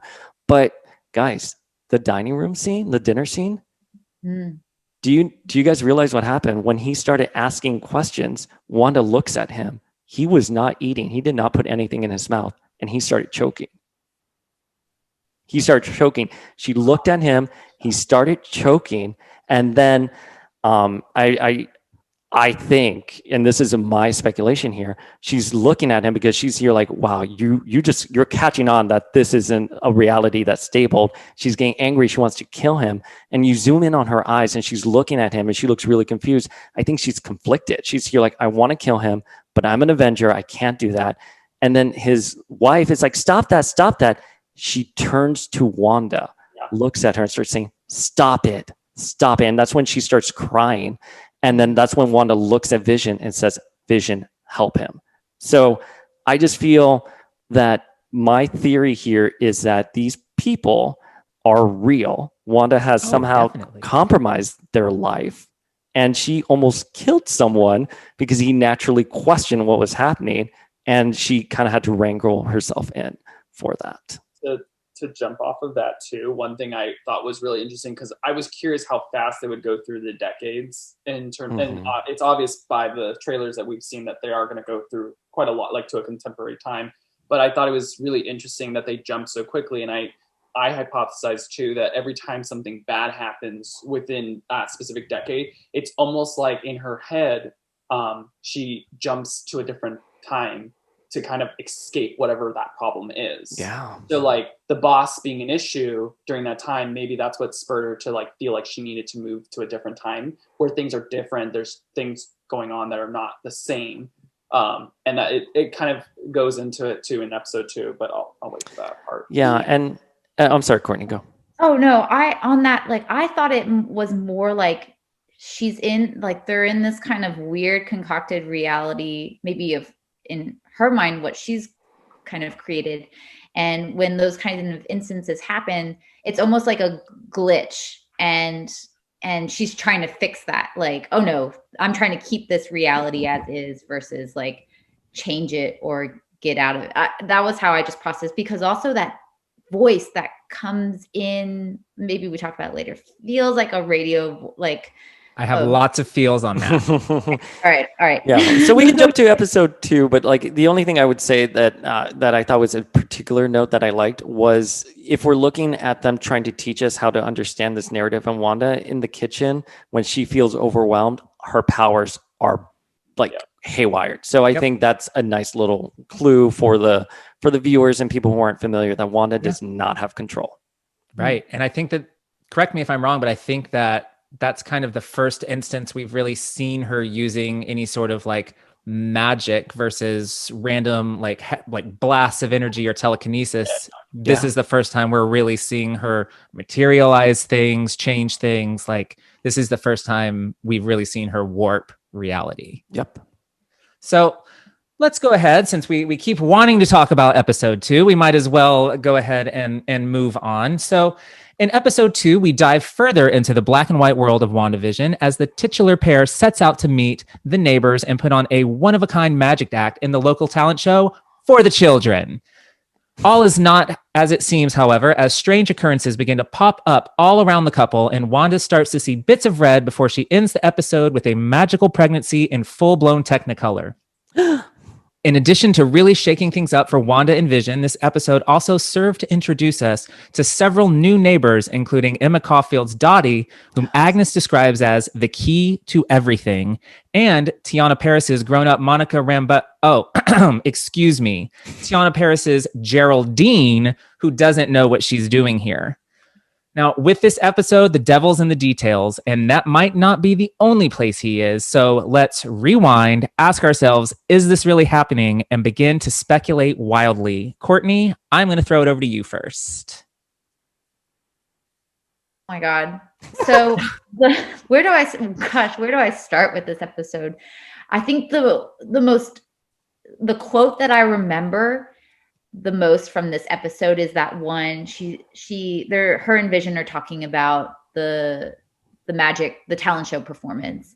And she had said something along the lines like, in a real magic act, everything is fake. And I thought that was just, that point, I think, set the tone for this episode. And with this, it kind of felt like there was a lot of these kind of moments where especially with Geraldine. I was going to ask you, I was like, that's not her real name? Like, I think No, that is connected Monica Rambeau, all grown up from Captain Marvel. to Marvel. Okay, that's She looks like, beautiful, by the way. Like talking about like Elizabeth Olsen and Paul Bettany having these beautiful smiles. Monica Rambeau shows up with that smile, and I'm like, that she is a scene stealer. So Her, Catherine Hahn, all scene stealers. absolutely. And while we're on the subject of Geraldine, aka Monica Rambeau, I want to point out something. I might be jumping ahead a little bit, but this was an Easter egg that I found, and I'm curious if any of you guys saw it as well. Her brooch. Does it look like one of Doctor Strange's portals to anyone but me? Hang on, let me Google it. It's like circular, and yeah, sorry guys, I'm diving deep here. No. Wait, the devil's in the detail. yeah. Oh my God. Yes, absolutely. Oh my God. 100%. That looks like a portal. So The Doctor Strange portals. I'm wondering if that's Doctor Strange, if her presence there is Doctor Strange trying to infiltrate this world that Wanda has created. That's my little Easter egg theory there. I could be on crack. And we know in the next episode, in the 70s episode, she looks at her necklace when Wanda's like, "Who are you?" So I wonder if maybe you're right. Like Doctor Strange has given her amulets or a portal in. Anyways, I'm sorry, Courtney. What were you saying?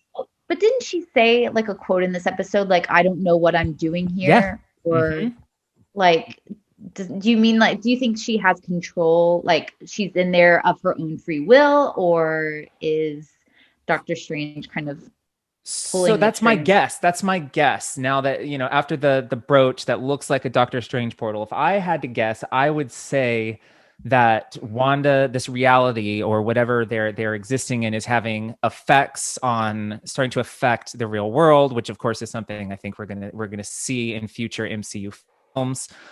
So my theory is that Monica Rambeau is going to be like the hero that they selected to sort of try and go in and infiltrate this world and end it. And she's all like, I don't know what I'm doing here, because once she entered that world, she can't remember her mission. That's my guess. And not only that I actually really do like that, Flink. My theory is a little different, that I think she knows her mission, but I 100% like yours better. But I love how the actress played that scene where she's like, "Oh, I'm and then she says, Geraldine." I thought it was so well done. I mean, it's a testament to the acting. Yeah. Ryan, what did you think?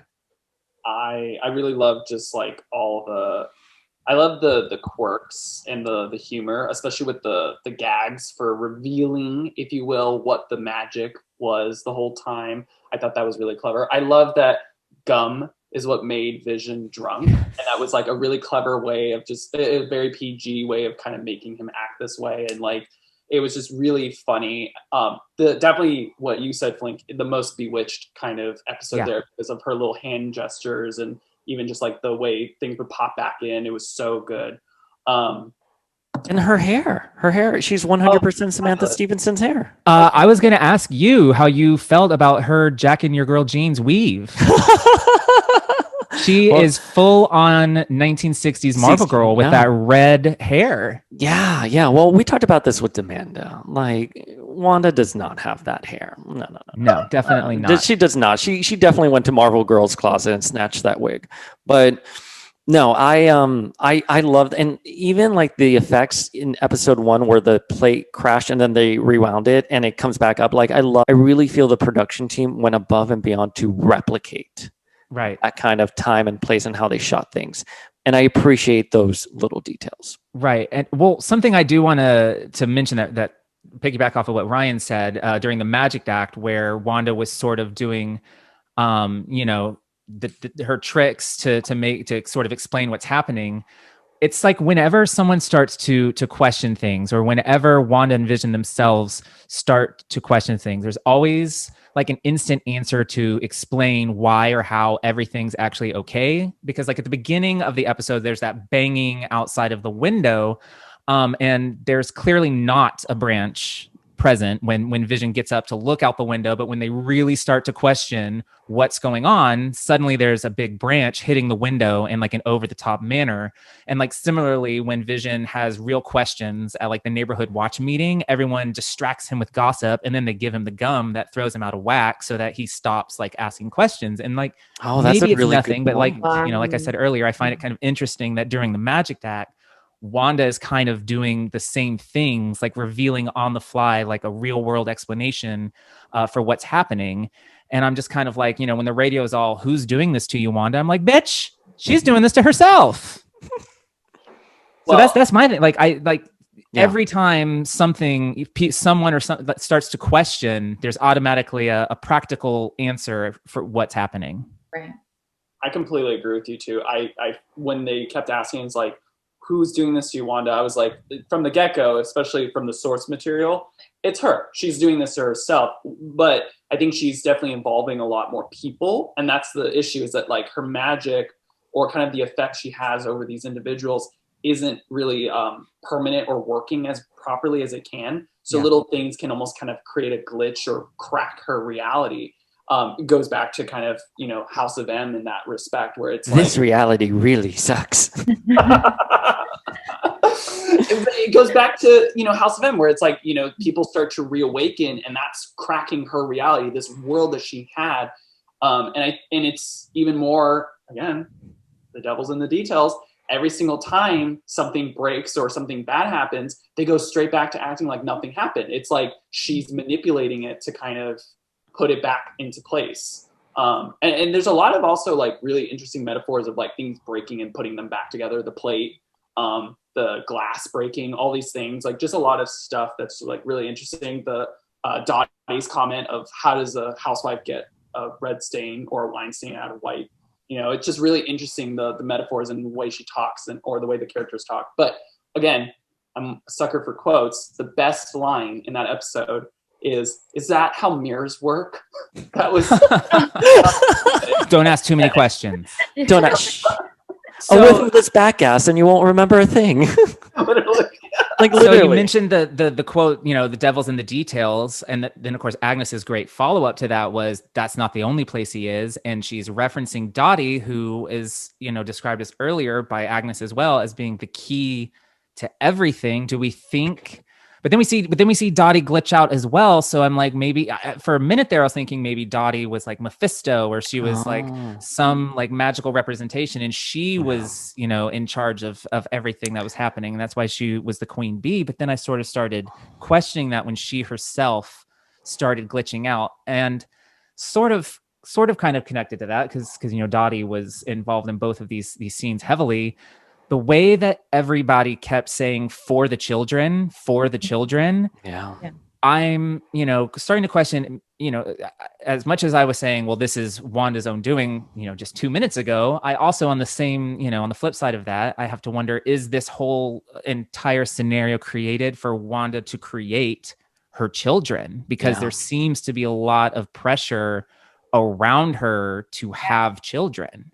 Yeah, I thought about that. That was exactly in my notes because it wasn't just in this episode. It was in the previous episode. Like, why aren't you married? Why don't you have kids? And, that kind of grew into fruition here. To say something about Dottie that, first of all, Emma Caulfield, like, fucking goddess. I love Emma Caulfield.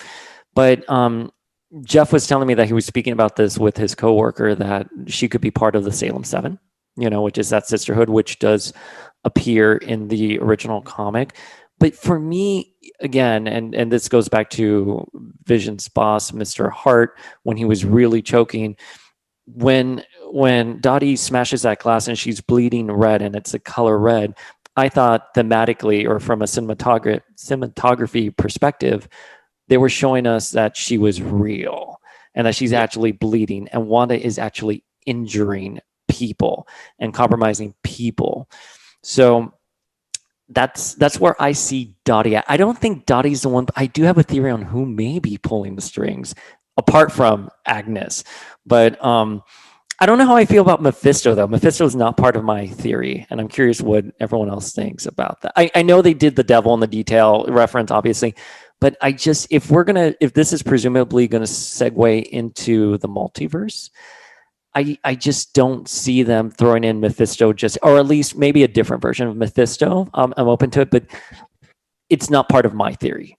I think it works perfectly though when you think about it, because again, you have these characters like Thanos, who was kind of like built up over time, and by introducing him, it opened up kind of this whole aspect of the MC universe. And then now with Mephisto, the idea of him being kind of the big bad in Phase 4 and already kind of introducing him. I got you. You think he's going to be a bigger? You think this is his? I'm sorry. The way I kind of read what you guys were talking about with Mephisto was that he is just a villain of the series, and I was like, well, you're thinking of a little bit more long term. This is like, yeah. Okay. I think this is the setup for sure. I mean, especially with everything going on, it makes the most sense. Okay, I can get behind that.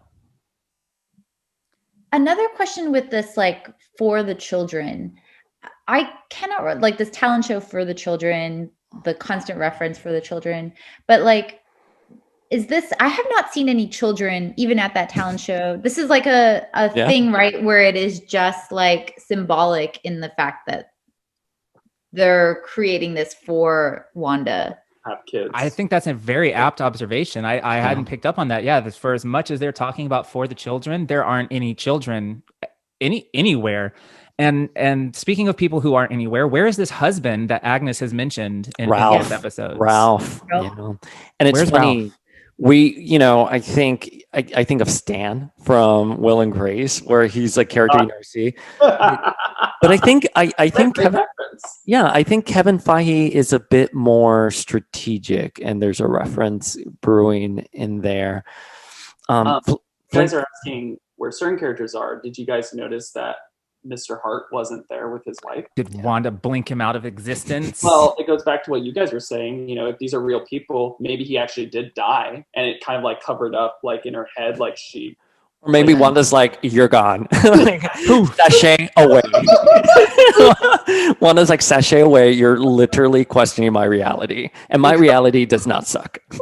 So I kind of touched on, thinking that maybe Devil's in the Details could be a reference to like Mephisto or some evil power being behind this. But there's another little Easter egg towards the end of this episode that makes me think perhaps a different party may be involved in this. And this is what I'm really curious, Dayspring, if this is who you're theorizing behind it. But at the end of the episode, they hear the loud bang noise again. And when they go outside to investigate, just before Wanda reverses reality, remember, she has just discovered she's pregnant, hears the noise, goes outside to investigate, and then reverses the reality. But what they find when they go out to investigate is a beekeeper. When you put a beekeeper suit in the Marvel Universe, the only thing I can think of is AIM, Advanced Idea Mechanics, who is a supervillain scientist organization within the Marvel Universe. The head of the organization is literally a giant head, MODOK. On the one hand, I'm thinking Mephisto. On the other, I'm thinking, science. I'm thinking AIM has something to do. And don't forget, this is the episode that also had the Hydra reference. So I did think of AIM. I didn't let myself go down that rabbit hole because I didn't think there was too much there yet for me. But I agree. I think AIM would make most sense, and AIM would have the most to get out of Wanda procreating two mystical children and being able to exploit that. Quickly, just to address Hydra, I think it's her trauma showing from the trauma of the experiments. We have the Tony Stark trauma, and now we have the Strucker experiments. Strucker is who empowered her in Pietro. With the was it the Mind Stone? I think it was the Mind Stone. So I think, and we know they're gonna flash back to that because that's been in the trailers. So I think the commercials so far have just elucidated her trauma. My theory is that it is Agatha Harkness who's behind everything, but Agnes is a decoy, and the real Agatha is actually Mrs. Hart. Oh, that's what because I wouldn't have thought that until they showed her, and it's the way they showed her in the back of the talent show. They made sure to give you her right there and then move forward, and it could be nothing. I do think though, it's clear that Wanda is going to have a face-off with Agnes. Agnes, Catherine Hahn, Agnes. To what degree is Agnes Agatha? I don't know. But did you catch another Agatha reference in this episode with her? I did not. Her rabbit is named Senor Scratch, and Agatha's son is Nicholas Scratch. I mean, that is, who knew that? I mean, that's Wow. someone who was up till 4 a.m, bitch. I love Agatha, though. I'm not like the crazy Agatha fan that I probably was when she appeared in X-Men Evolution, but I certainly like the character quite a bit. I went through a phase and with what happened with House of M, but also Nicholas Scratch is a character on Sabrina. So, but yeah, Senor Scratch is a reference to her son. So I think without a doubt, she is an incarnation of Agatha Harkness. Yeah. So many Easter eggs is, I believe it's the first color that Wanda sees in this episode. The red toy helicopter again had the sword logo. Oh, I didn't. So what I noted about that was that it was Tony Stark colors. It was, but it was the sword. But logo. I didn't see the sword logo. Yeah. That's a nice find.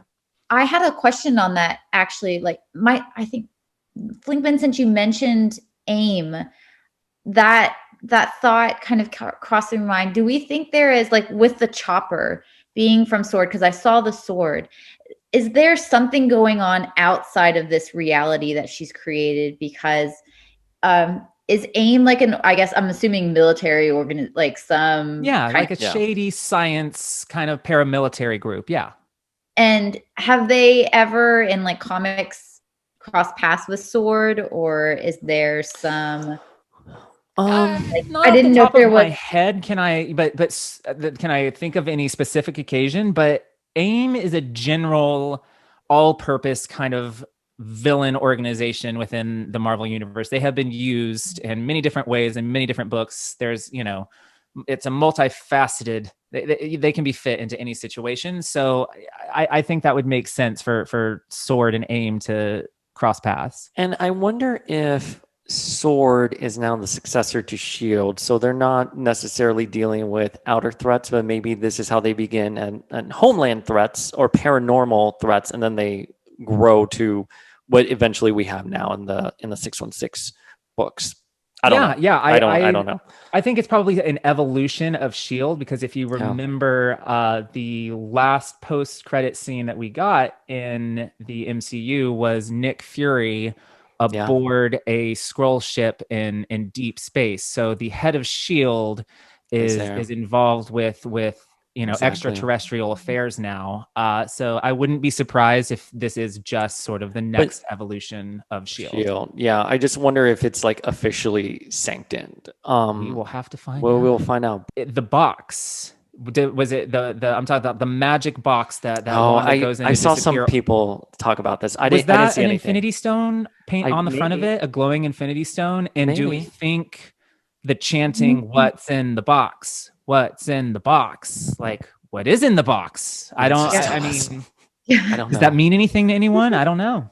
It didn't mean anything to me. At least that I don't see now on the surface. I just thought it was kind of weird that they all just kind of randomly, kind of mindlessly started chanting that. I don't know. The opening credits had a few Easter eggs, and I got one. What was one? Let's hear it, because I have two. I have milk. Oh my God, that was my favorite one when I saw it. Did you see the Instagram I posted where it's like, how salty is it that the Boba reference? She's like a carton of milk. Right, she's like the Borden dairy cow. Like, so do you guys know who Bova is? No. So Bova is lucky. You're lucky. She basically is the person who ruined Wanda's life. Yeah. Bova actually, she delivered the twins and told another person. I'm making this very simple. Told another person, "Oh, these are actually your kids." And the other guy like freaked out, and she's like this cow, anthropomorphic animal cow woman who is supposed to be Wanda and Pietro's like surrogate mother, but really has just dicked them over since birth. She's just like a bitchy cow. So the other thing, so weird. Wait, there's a cow? Like what? Yeah, so comics. It's comics. Yeah, it's an anthropomorphic, like think of like the Fantastic Mr. Fox, but as a cow who's like really salty and just like like, oh, whiz, like this is your children, and like he's here, like, no, I can't accept them. And but So yeah, This is they used the talking cow as like a dairy mascot in the Yeah. MCU, and that's kind of shady. Good it's kind of shade, to be shady. honest. So if you, this was so quick, I literally did it because I saw a bone, and I thought that would have been a reference to the dog in Tom King's run, but next to the bone is actually Grim Reaper's mask, and Grim Reaper is a brother of Wonder Man, who is the template for Vision in the comics. And in the WandaVision, the Vision and Scarlet Witch comic, he comes in quite a few times. And I don't think we're going to see Grim Reaper just come in, but maybe Wanda will fabricate in-laws in some way, shape, or form. But is he a mutant or a villain? Like, he's a villain. He's not a mutant. He, in the comics, eventually comes to accept Vision as his brother, as like a reincarnation of his brother. And it happens in this comic. So I wonder if we will actually see him again. I don't think so. Yeah. So I wonder if we are actually I don't think we're gonna get Magneto. I think if we're gonna get any in-laws coming in, Magneto is right. Flinkster. Always. I think if we're gonna get any in-laws, it's gonna be a Quicksilver. It's either gonna be Evan Peters Quicksilver, or I'm forgetting his name, the MCU Quicksilver, Aaron Taylor Johnson. Aaron Taylor Johnson. But another Easter egg was their names for the magic show are Glamour and Illusion. And in the comic books, there are two separate characters called Glamour and Illusion who join Wanda in this neighborhood. Devil's in the details. Devil was in those details. So I thought, I really enjoyed these episodes. Do you guys have any other thoughts? I think we really picked that apart. I think this episode was so much fun to watch too. It also reminded me, because again, it was introducing a lot more color into it. It reminded me a lot of Pleasantville. Very kind of that, and of course, being red, the first thing you see, it like such a nice stark contrast for the whole kind of metaphor of what she's going through. I love a mini, if you will, no more mutants moment at the end where she says no and she just rewinds everything. It like shows that she is in a way really kind of in control, because like even after that point, the guy's not there anymore. You don't hear the branch, you don't hear anything. It goes perfectly normal, and then she jumps to like a 70s-esque, because that's what the next episode is going to be, leading into more of like a 70s environment. And I think that's like really just showing that everything around her is cracking, and every time it cracks, she tries to fix it, and she tries to like piece it back together. And I think like as each episode progresses, it's going to be like bigger tears and bigger cracks throughout her mental kind of landscape, if you will. Yeah. Can I just say that as we're skipping through these decades and copying the format of all of these various sitcoms, if when we get to the 90s, they do not give us a Full House moment with the Olsen twins, her sisters, I agree. I will be so upset. Wow. Yeah, we need that. I didn't even think about that. I mean, they need to definitely do that. Mary Kate cameo. Well, no, she wouldn't do Fuller House. So like, come on, like the Olsen twins have left me down. A gay can dream. She looks Brady Bunch. Oh yeah, I think we're getting the Brady Bunch reference in the next episode. Elizabeth Olsen just like looks so much like the Olsen twins. That was the one thing in this that I couldn't like get out of my head. Like in the movies, for whatever reason, I guess I've never seen the Olsens on the big screen, but like on TV, I'm like, It Takes Two. oh, you're right, with Yeah. Jared Padalecki. No, wait, that was New York Minute. Sorry. Okay, I know too much about the Olsen twins all of a sudden, but I loved it. There was in this episode there was a Hackensack reference, so we can assume this also takes place in New Jersey, which I really liked. Did you guys notice what was in the end credits for both episodes? I can't recall now. When they're doing the lights, they do Wanda's tiara or headpiece. Oh yeah, and then Visions. Yeah.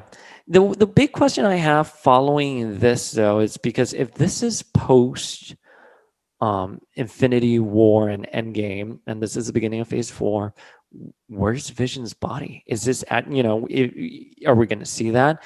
And I think my working theory, just to go into overall thoughts here, my working theory is that Wanda has seized an entire town, and Sword is trying to get in. That's how we have Monica Rambeau. there's another shady organization that's manipulating Wanda. But we also know that Kat Dennings' character is going to come in later on. She's been confirmed. What's her name? It's Darcy Lewis. Darcy Lewis. So we know they experiment with like, interdimensional travels and stuff like that. And I'm just curious, are we going to see the real world, and are there going to be like, where's Vision's body? Like, is that going to be a conduit for why they were investigating Wanda? Well, weren't they backing up oh my god, Black Panther's sister, right? Wasn't she backing up his mind in Endgame or something? No, she was running. She was trying to find a way to separate the stone. Okay, I thought that she was also backing up his mind, and that was like the way. Maybe she did. Maybe she did. Maybe she did, and we just don't know. I mean, Shuri would. Shuri's just the adult there. I'm sorry, I cut you off. Too crazy about Shuri.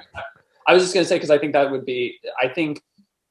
I personally feel like at the end of this, especially because, again, taking from the source material and understanding how Wanda's powers really do have like a huge effect. I mean, this is also coming from a bitch who literally could make like a bottle fall on someone's head just because she controlled luck. Like that was like her original power was like, oh, whoops, see, that ball just fell and hit your head, to like literally warping reality. I think reality, that really sucks. Chill with Wanda in the sun.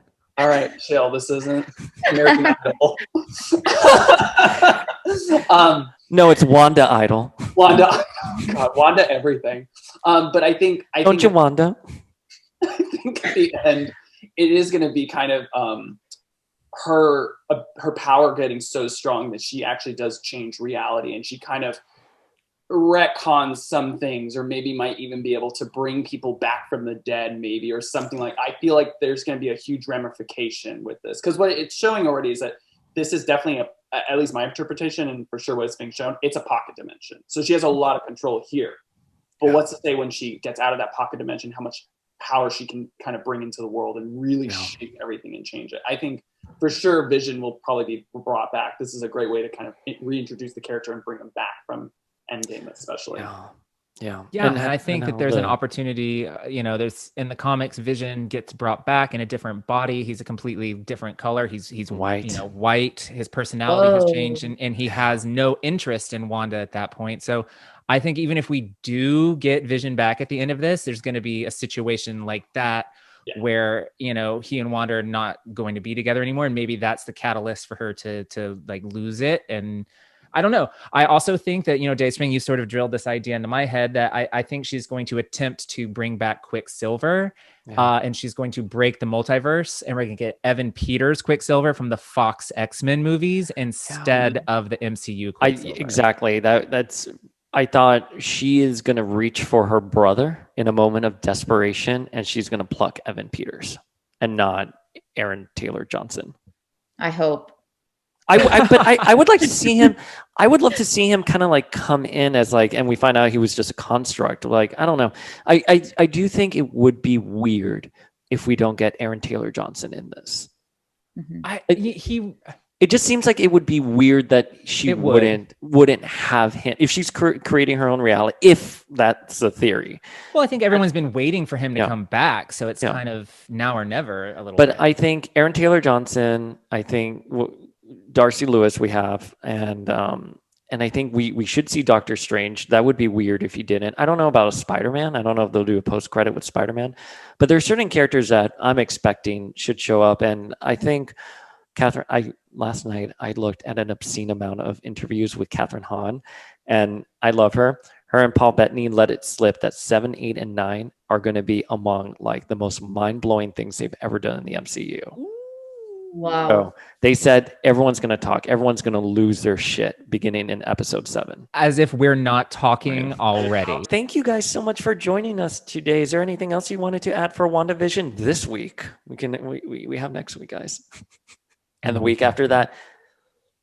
No, I think you guys you guys opened my mind as to what could potentially happen in this phase 4 universe. So you guys have... honestly, like this whole kind of experience with this episode just shows how knowledgeable you guys are and the depth of your knowledge in this universe.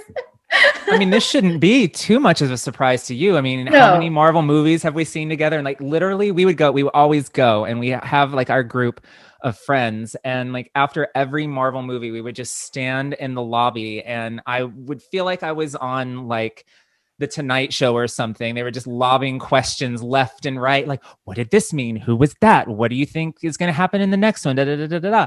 And it's just been so fun over the years to do that. And in COVID times, you know, this is the new that, and I'm excited and to do this with you guys. And I've really, really enjoyed, you know, They gave doing us this a this lot to evening. work. They gave us a lot to work with. There's stuff in there. Oh yeah. So Oh yeah. anyways, They're thank you, definitely guys. giving us Easter egg after Easter egg. Where can the folks at home find you guys? Do you have Instagrams that are public? Do you want to share any social media, any upcoming projects? Yes, you can find me at Little Tattoo King on Instagram. That's where I post all my artwork, and you can see my life and also, you know, my cute pictures of my dog. I was going to say Huey. Huey. Oh, he's I'm an such- uncle, guys. I'm so excited. Congrats. This is about me, not you. I have a nephew, a real one, A real one. a human one. The devil's Don't in the you- food, that's for sure. Don't you Wanda nephew?